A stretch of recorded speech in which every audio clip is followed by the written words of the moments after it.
Do you know someone with a drug problem? In our addiction, we could not manage our own lives. We could not live and enjoy life as other people do. We had to have something different, and we thought we had found it in drugs. We placed their use ahead of the welfare of our wives, our husbands, and our children. We had to have drugs at all costs.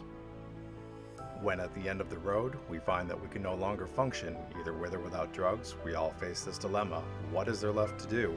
Either go on as best we can to the bitter ends, jails, institutions, or death, or find a new way to live.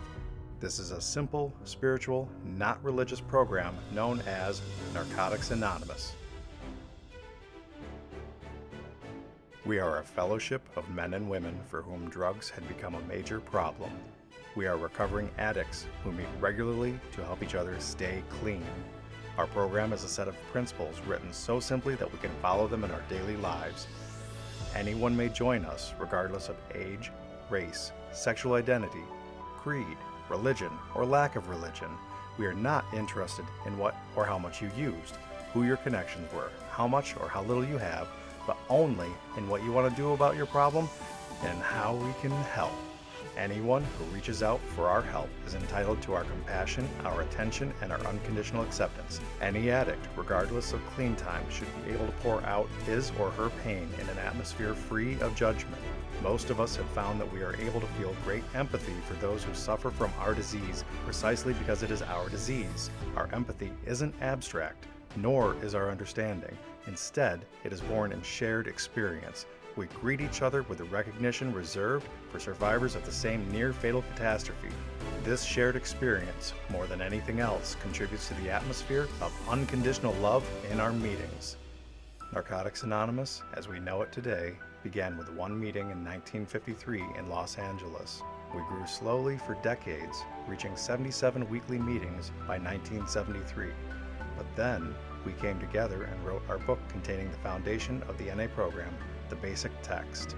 We experienced rapid growth, first in the US and then worldwide, especially as we were able to translate our literature into more languages. Our members, groups, services, literature have all continued to evolve over the years, allowing us to reach more addicts in more places around the world than ever before. Today, Narcotics Anonymous is truly a worldwide, diverse, multilingual, multicultural fellowship with over 70,000 weekly meetings in over 100 countries around the world and growing every day. We are well established through much of North and South America, Europe, Australia, the Middle East, New Zealand, and Russia.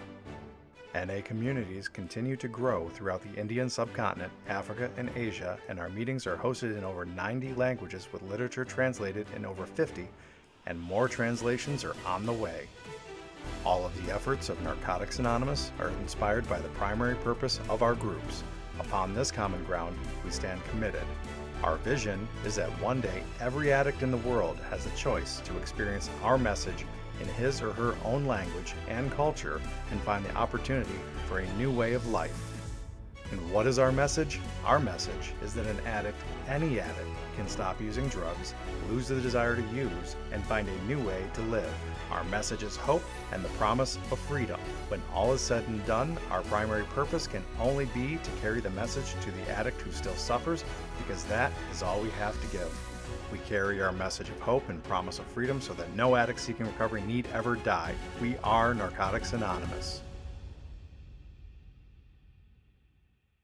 For more information about Narcotics Anonymous, please visit us at na.org. The faces of NA members were blurred for their anonymity. Any face not blurred in this video was from a licensed stock photo and was not a member of Narcotics Anonymous.